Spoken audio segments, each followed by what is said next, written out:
Third مجھے یہ بتائیں کہ ہم بہت سے ایسے مسائل پہ بات کرتے ہیں, ہم 1400 سال بعد ہمارے تک دین پہنچا کتابوں سے, کیا میرے سے سوال یہ کیا یہ تو تینوں الگ سوال ہے نا, اس طرح تو نہیں جواب دیا جاتا میرے بھائی. ایک ایک کر کے ایک بات آپ مجھے کہہ رہے ہیں فجر کی رکعتیں بھی بتا دیں, صلاۃ و تسبیح کا طریقہ بھی بتا دیں, سجدہ شکر کا طریقہ بتا دیں, ایک سوال تو نہیں ہے نا, ایک بات کریں. آپ مناظرے کا بتائیں. مناظرہ ایک منٹ, دو الگ ہوگی. پھر پہلی بات پہ ہے مناظرہ کہتے ہیں آمنے سامنے بیٹھ کے بات کرنا, ٹھیک ہے.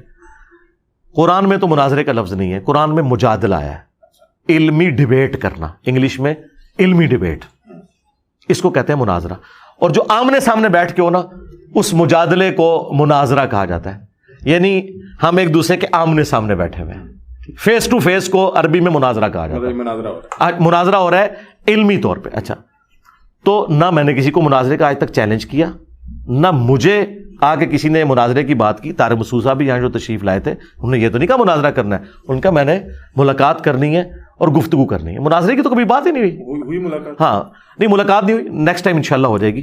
چونکہ وہ جس طریقے سے آئے تھے نا, اس پہ ہمیں اعتراض تھا. ویسے وہ اگر انہوں نے مجھے ملنا ہوتا, آپ بھی تو آئے نا, ہر اتوار کو یہاں پوری دنیا آ کے ملتی ہے مجھے, تو اتوار کو آتے, وہ منگل کو آئے تھے, اور ان کا رابطہ مجھ سے پہلے بھی تھا. اگر وہ مجھ سے رابطہ کر لیتے, ٹائم لے لیتے, اسی دن حمزہ علی باسی اور غامدی صاحب کے داماد حسن الیاس بھائی اسی دن آئے تھے, لیکن انہوں نے 2 ہفتے پہلے سے ٹائم لیا ہوا تھا, تو ان کو میں ملا تھا.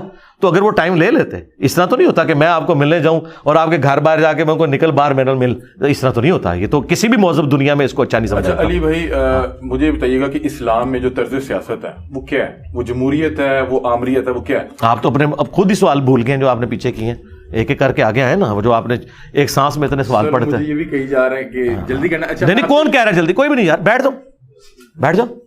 کس نے کہا جلدی؟ یہ تو میں نے ڈیسائیڈ کرنا. دوسرا سوال, بیٹھ جائیں یار, بیٹھ جاؤ تسلی سے, بیٹھو. ایک منٹ رک جاؤ. آپ کو جن لوگوں سے تکلیف ہو رہی میں ان کو بٹھا تو دوں نا, وہ خام خواہ مصیبت بنے ہوئے آپ کے لیے, ٹھیک ہے. یہ تو میں نے ڈیسائیڈ کرنا ہے, آپ 6 بجے تک کریں, آپ پاس ٹائم ہے, کوئی مسئلہ نہیں. اچھا, میں آپ سے دوسرا سوال یہ کر رہا تھا کہ اکثر حضرت امیر معاویہ کو لے کے ہمارے ہاں ایک بحث چھڑ جاتی ہے.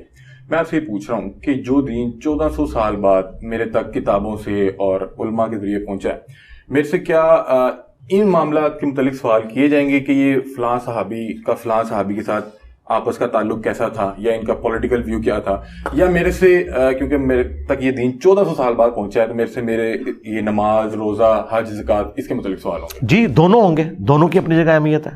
اس کی وجہ یہ ہے کہ انہی علماء سے پوچھیں کہ آپ لوگ بچپن سے ہمیں بتاتے تھے کہ نبی علیہ السلام نے فرمایا کہ اے علی تیری وجہ سے 2 فرقے جہنم میں جائیں گے, ایک تیری محبت میں غلو کر کے, ایک تیری دشمنی میں. تو جس شخص سے میری جنت اور جہنم جڑی ہوئی ہے تو پیچھے کیا بات رہے گی؟ تو اس کا مطلب ہے اس بندے کے بارے میں مجھ سے سوال ہونا ہے نا. اس وقت حضور کو کسی نے کیوں نہیں کہا کہ یا رسول اللہ نماز روزے کا نہیں پوچھا جائے گا, آپ تو کہہ رہے ہیں کہ علی کی وجہ سے 2 فرقے بن جائیں گے, جنت اور جہنم کا فیصلہ ہوگا. اور مسلم شریف کی حدیث, یہ جو میں نے حدیث بتائی, یہ فضائل صحابہ احمد بن حنبل کی کتاب میں, مشکات میں بھی ہے, مسند احمد میں. اس طریقے سے نبی صلی اللہ علیہ وآلہ وسلم کی حدیث مسلم میں کہ علی سے محبت نہیں رکھے گا مگر مومن, علی سے بغض نہیں رکھے گا مگر منافق. حضرت علی کی محبت یہ میرا ایمان ہو گئی. آپ تو کہیں گے جی محبت کہاں سے ایمان ہوگی؟ ایمان تو ہو گیا اللہ, رسول, فرشتوں, کتابوں کو ماننے کا نام, یہ علی بیچ میں کہاں سے آ گیا؟ تو یہ آپ مجھے کہہ رہے ہیں یا اللہ کے نبی کو کہہ رہے ہیں؟ اللہ کے نبی کو کہہ رہے ہیں. تو اللہ کے نبی سے پوچھنے کی ضرورت تو آپ ہی کر سکتے ہیں, میں تو اپنے نبی کا, ہاں جی آپ نہیں کر رہے, لیکن وہ مولوی تو کر رہے ہیں نا. ہاں دیکھیں, آپ کو تو ڈر آیا, لیکن جن مولویوں کے آپ نے سوال کیا انہیں خوف خدا نہیں. ہم ان کو یہی کہتے ہیں تم نے مرنا نہیں ہے, آپ کہاں اٹھے, کاش اتنا ایمان ان کے اندر بھی ہو. اب صحابہ کرام کے درمیان جو آپس میں اختلافات ہوئے, اگر ان اختلافات میں ہم اپنی ورڈنگ دیں تو ان کو تو چھوڑ دیں. میں تو آج کے مسلمانوں کے اختلافات میں بھی اپنی ذاتی کوئی اس اعتبار سے ورڈنگ دوں تو اس کو آپ چیلنج کر سکتے ہیں کہ غلط ہے یا صحیح ہے. لیکن اگر اللہ کے نبی علیہ السلام کسی کے بارے میں ورڈنگ دے جائے تو اللہ کے نبی کو تو کوئی چیلنج نہیں کر سکتا نا. نہ ان کو کوئی یہ کہہ سکتا ہے کہ آپ کو کس نے حق دیا کہ اپنے صحابہ کے بارے میں آپ یہ بات کریں اور آنے والے لوگ اسے تختہ مشق بنائیں. پھر اس سے بڑھ کر بخاری مسلم میں وہ احادیث موجود ہوں, نبی علیہ السلام پہلے پیش گوئیاں کر رہے ہیں کہ میری وفات کے بعد اس طریقے سے صحابہ میں اختلاف ہوں گے, حضرت علی حق پہ ہوں گے. تو ہم وہ نبی علیہ السلام کی بات بیان کر رہے ہیں. یقیناً یہ تو اللہ کے نبی کو بھی پوچھا جائے گا. قرآن میں سورۃ المائدہ میں اللہ تعالیٰ نے فرمایا بلغ ما انزل الیک من ربک, اے نبی جو کچھ بھی آپ کے رب نے آپ کے اوپر نازل کیا ہے یہ پہنچا دیں, اور اگر آپ نے نہ پہنچایا آپ نے رسالت کا حق نہیں ادا کیا. یہ رسول اللہ نے ہمیں اللہ کے کہنے پہ بتایا ہے, کہ میرے اہل بیت کے معاملے میں تمہیں اللہ کا خوف دلاتا ہوں، میرے بعد ان سے حسن سلوک کرنا، حضرت علی کا ساتھ دینا، حضرت علی کے ساتھ کھڑے ہونا، اہل بیت کا دفاع کرنا، قرآن پہ عمل کرنا، یہ وہ ساری باتیں جو میرے نبی نے مجھے کہی ہیں. اور یہ نبی کو کس نے بتائیں؟ اللہ نے. تو یہ دین ہے. دین صرف نماز روزے کا نام تو نہیں، ہر اس چیز کا نام ہے جو اللہ کے نبی نے بیان کی. اور آج تک یہ چیزیں کتابوں میں لکھی تھی. مجھ سے پہلے تو امام بخاری امام مسلم سے سوال کرے نا کہ جو چیز قیامت والے دن پوچھی نہیں جانی تھی تجھی کیوں لکھا ہے؟ انجینئر چڑھ گئے ساڑھے ہوتے. اچھا اگر یہ بات آپ کو سمجھ آئی؟ میں سمجھ گیا. ہاں. اور ٹائم قیامت تک ہے. یہ بخاری مسلم کو کبھی کچھ نہیں کہیں گے. اس کی وجہ یہ ہے کہ یہ اگر بخاری مسلم کو کچھ کہتے ہیں نا تو فارغ. اگر فرض کریں یہ علم میرے تک نہ پہنچتا، اور فرض کو چھوڑے جی، صحابہ کرام کے آپس میں کیا تعلقات؟ پھر میں صرف نماز، میرے بھائی فرض آپ اس سے آگے کریں کہ آپ افریقہ کے جنگلوں میں پیدا ہوئے اور ننگے پھرتے تھے، آپ یہ فرض کریں آپ. اور میں وہاں نماز روزہ پڑھ رہا ہوں. نہیں، نماز روزہ آپ نے کہاں سے پڑھنا تھا؟ نبی کی دعوت نہیں پہنچی ہوئی. تو بس ٹھیک ہے، تو جائیں افریقہ کے جنگلوں میں کپڑے اتارے، بنانا ریپبلک میں مولوی شفٹ ہو جائیں. میں تو چاہ رہا ہوں ہمارے ملک سے نکلیں، وہیں جائیں، وہاں ہم اس کو کچھ لینا دینا نہیں. اس دنیا میں جب آپ بیٹھے ہوئے ہیں تو اس دنیا نے یہ منظر دیکھا ہے کہ نبی کو قبر میں گئے 50 سال ہوئے ہیں اور نبی کے ماننے والوں نے کلمے کے نام پہ اس کے پورے خاندان کو ذبح کر دیا. یہ آج تک انسانی ہسٹری میں نہیں ہوا کہ انبیاء کی اولاد کو نبیوں کی وفات کے 50 سال کے اندر ان کے ماننے والے اس دین کے نام پہ ذبح کر دیں. آپ سمجھتے ہیں اتنا بڑا واقعہ ہو گیا ہے، امت ٹھنڈی بیٹھی رہے؟ اور پھر دوسری بات، جنتی نوجوانوں کے سردار حضرت میر معاویہ یا ان کا بیٹا ہے یا حضرت علی اور ان کے بیٹے ہیں؟ ٹھیک. تو جنہوں نے جنت میں جانا ہے نا وہ علی اور حسن حسین کا نام لیں گے، اور جنہوں نے یزید اور اس کے باپ کے ساتھ رہنا ہے وہ ان کا نام لیں. ہم تو ان کے ساتھ ہیں. اچھا علی بھائی مجھے بتائیں کہ اسلام میں طرز سیاست کیا ہے؟ جمہوریت یا آمریت؟ نہیں، آمریت تو اسلام میں بالکل کوئی نہیں ہے جی. ہاں، اسلام میں خلافت ہے، اور خلافت کی ماڈرن فارم اسلامک ڈیموکریسی ہے. ہاں، ڈیموکریسی تو کفر ہے. اسلامک ڈیموکریسی یہ ہے جس طرح حضرت علی کی خلافت قائم ہوئی ہے، اسلامک ڈیموکریسی سے. حضرت علی کی خلافت سے پہلے جو دور تھے آپ ان کے متعلق کیا رائے رکھتے ہیں؟ دیکھیں وہ تو ایک طرح سے ڈیوائن تھے نا، کہ نبی علیہ السلام نے اپنے کچھ مخصوص ساتھی مقرر کیے، تو نبی کے پاس تو اتھارٹی تھی نا. وہ خلافت ان لوگوں میں سے آپ جی خلافت تھی، کیوں نہیں تھی؟ ٹھیک تھی، بالکل ٹھیک، صحیح اقداروں تک. ہاں جی بالکل. جو لوگ یہ کہتے ہیں کہ شاید آپ صلی اللہ علیہ وسلم کے بعد جو ڈائریکٹ حضرت علی کی خلافت تھی، اور نہیں، دیکھیں وہ بھی یہ چیز مانتے ہیں کہ سیدنا علی رضی اللہ تعالیٰ عنہ کو نبی علیہ السلام کا سکسیسر ہونا چاہیے تھا، لیکن صحابہ کرام نے حضرت ابوبکر کو چنا اور حضرت علی نے بھی کمپرومائز کر لیا. بالفعل وہ بھی خلیفہ مانتے ہیں حضرت ابوبکر صدیق رضی اللہ تعالیٰ عنہ کو، اگرچہ وہ کہتے ہیں ہمارے نزدیک حضرت علی کو بننا چاہیے تھا، لیکن چونکہ حضرت علی نے انہیں ایکسیپٹ کر دیا تو وہ خلیفہ کے طور پہ تو انہیں مانتے ہیں. ایسا نہیں ہے خلافت کا انکار کریں. خلافت کا انکار کیسے کر سکتے ہیں؟ پریکٹیکلی وہ خلیفہ ہیں. پھر ان کے دور خلافت کے اندر اللہ تعالیٰ نے جب ہزاروں لوگ مرتد ہو گئے ایک غیبی مدد فرمائی کہ ان مٹھی بھر مسلمانوں کو پوری دنیا کے اوپر غلبہ دے دیا. رومنز اور پرشینز کے بارے میں جو پروفیسیز تھی نبی نے اپنی زندگی میں کی صلی اللہ علیہ وآلہ وسلم کہ اللہ تعالیٰ میرے دین کو غالب کرے گا اور عنقریب رومن اور پرشین امپائر کے خزانے میری امت کے پاس آ جائیں گے. یہ پروفیسیز حضور کی زندگی میں تو پوری نہیں ہوئی ہیں، یہ تو حضرت ابوبکر عمر کی زندگی میں پوری ہوئی ہیں، حضرت عثمان کی زندگی میں. تو نبی علیہ السلام تو ان چیزوں کو اون کیا ہے. میں نے تو شیعہ کی کتاب نہج البلاغہ سے باقاعدہ مولا علی کا خطبہ پیش کیا ہے. انہوں نے سورہ نور کی آیت کو کہ جو لوگ دین پہ چلنے والے ہیں عنقریب ہم انہیں زمین میں خلافت دیں گے، اس آیت کو انہوں نے حضرت ابوبکر عمر کی خلافت کی دلیل کے طور پر پیش کیا ہے کہ اللہ نے انہیں خلیفہ مقرر کیا ہے. پھر حضرت معاویہ رضی اللہ تعالیٰ نے جب بیعت نہیں حضرت علی کی تو حضرت علی نے جو خط لکھا ہے جو شیعہ کی کتاب میں نہج البلاغہ کے اندر، اس میں انہوں نے کہا ہے کہ مجھے انہی اصحاب نے خلیفہ چنا ہے جنہوں نے ابوبکر عمر اور عثمان کو چنا تھا، اور جن کو وہ لوگ خلیفہ چنے وہ اللہ کا چننا ہے. یہ پوائنٹ ٹو بی نوٹڈ. شیعہ آدھی بات کو تو لیتے ہیں کہ جی وہ تو پھکی دے رہے تھے حضرت معاویہ کو کہ اگر تم ان کو مانتے تھے تو مجھے بھی مانو. نہیں، انہوں نے اینڈ پہ کہا جو ان سے مخالفت کرے وہ اللہ کا مخالف ہے. اس کا مطلب ہے کہ اللہ کی چنی ہوئی خلافت حضرت علی مانتے تھے ابوبکر عمر عثمان کی خلافت کو. اچھا یہ بہت سی سیریس باتیں کر لی، اب تھوڑا سا لائٹ اینڈ نوٹ پہ آتے ہیں. نہیں وہ آپ جو سوال ایک سانس میں کر گئے تھے پھر ریپیٹ کریں. نہیں وہ مجھے جواب مل گئے اور وہ جواب جو ہیں ویور کے لیے تھے. اچھا پرسنل لائف کے متعلق بتائیں، آپ کا لائف سٹائل کیا ہے؟ کس عمر میں شادی اور کتنی شادیاں اکثر مفتی کی 2 3 4؟ یار میں تو ایک شادی بڑی مشکل سے گزار رہا ہوں. اس کی وجہ یہ ہے کہ جو بندہ دین کے کام کے لیے وقف ہوتا ہے اس کی اپنی مصروفیات ہوتی ہے. جب آپ ایک مشن کے لیے چلتے ہیں نا، آپ دیکھیں دنیا میں جتنے کامیاب لیڈرز ہیں نا یعنی نبی علیہ السلام کو نکال کے، ظاہر ہے وہ تو ایک ایکسیپشنل کیس ہے، ان کی فیملی لائف کمپرومائز ہوتی ہے کہیں نہ کہیں. میں تو اللہ کا شکر ہے کہ پوری کوشش کرتا ہوں کہ کمپرومائز نہ ہو. تو بھائی ایک بیوی کے ساتھ بھی وقت گزارنا جب آپ ایک مشن کے لیے کام کر رہے ہیں اور بچوں کی تربیت کرنا، یہ بہت مشکل کام ہے. یہ پتہ نہیں کس طرح انہوں نے تو بس ان کے تو پاس تو اور بڑے نہیں، لیکن ہم نے اکثر ایک ہمارا روایتی مفتی یا عالم یا ایک علمی ادبی شخصیت 2 3 4 اور یار طارق جمیل صاحب کی بھی ایک ہے، غامدی صاحب کی بھی ایک ہے. ٹھیک ہے، اگر یار ایک بندے کی مثال دیں گے نا آپ، چھوڑ دینا یار، اس طرح تو نہ کریں. تو یہ زیادہ تر لوگوں کی ایک ایک شادی ہیں. صاحب اولاد بھی ہیں؟ ہاں جی الحمد ماشاء اللہ. 2 بیٹیاں 2 بیٹے. اچھا ماشاء اللہ. کتنا عرصہ ہو گیا آپ کی شادی کو؟ شادی کو تو اب تو یاد کرنا پڑے گا، 17-18 سال ہو چکے ہیں. مجھے پتہ نہیں کیوں لگ رہا ہے 2005 میں پریشان لگ رہے ہیں. بھابھی کے کیا آپ کیا مطلب ٹھیک ہے، خوشحال ہیں؟ ہاں میں ایک سے ہی رجا ہوں. نہ وہ میں اس پوائنٹ آف ویو سے کہہ رہا تھا رجنا کہ آپ اپنے ٹائم کو نہیں مینج کر سکتے. ٹھیک ہے نا، دیکھیں میں نے اپنی زندگی کے شادی کے آلموسٹ پہلے 14-15 سال تو اس سال میں گزارے ہیں کہ میں ویکینڈ پہ اپنے گھر آتا تھا اسلام آباد سے، میری فیملی تو جہلم میں تھی، جمعے کی رات کو پہنچتا تھا، ہفتے کو بھی میرا درس ہوتا تھا، اتوار کو میرا درس ہوتا تھا، اور دن کو میں اپنے دوستوں کے پاس ہوتا تھا. تو میں نے بڑا تھوڑا وقت اپنی وائف اور بچوں کے ساتھ، یہ تو پچھلے 4-5 سال سے جب میں نے ریٹائرمنٹ لی ہے تو میں نے اپنے بیوی بچوں کے ساتھ اتنا وقت گزارا ہے جو پچھلے 15 سال میں نہیں گزارا ہوا تھا. تو اب کچھ معاملات جو ہے نا اس حوالے سے میں مینج کر پا رہا ہوں. باقی یہ کہ وہ ایک ہیپی لائف گزر رہی ہے. بھائی میں نے سنا ہے کہ آپ بائک پہ بیوی صرف اس میں خوش ہے کہ آپ دوسری شادی نہ کریں، اس سے بڑی خوشی پلانٹ ارتھ پہ آپ بیوی کو کوئی نہیں دے سکتے، اور وہ میں نے دی ہوئی ہے. بس علی بھائی مجھے بتایا، میں نے سنا ہے کہ آپ بائک پہ آتے جاتے ہیں، گاڑی کہاں ہے؟ گاڑی میرے پاس نہیں ہے الحمدللہ، میری ضرورت بھی نہیں ہے گاڑی. تو انہیں کہیں کو نظر نیاز کریں. مجھے ضرورت نہیں نا، دیکھیں گاڑی میری ضرورت نہیں ہے. میں نے اگر سفر بھی کرنا ہے میں ٹرین پہ کر لیتا ہوں، یا کوئی بہت کریٹیکل کوئی ایسا سفر ہو تو میں ٹیکسی کرائے پہ لے لیتا ہوں. نہیں علی بھائی یہاں پہ ہم نے دیکھا سیکورٹی کے جو معاملات تھے، اور سیکورٹی گاڑی سے تو نہیں، تو گاڑی سے تو سیکورٹی جی وہ میرا مسئلہ ہے نا جی. میں کیسے آتا ہوں، میری کوئی ڈکلیئرڈ موومنٹ تو نہیں ہوتی گاڑیوں پہ، اور سیکورٹی گارڈز کے ذریعے تو آپ کی ڈکلیئرڈ موومنٹ ہوتی ہے، وہ تو آپ خود ونریبل ہوتے ہیں.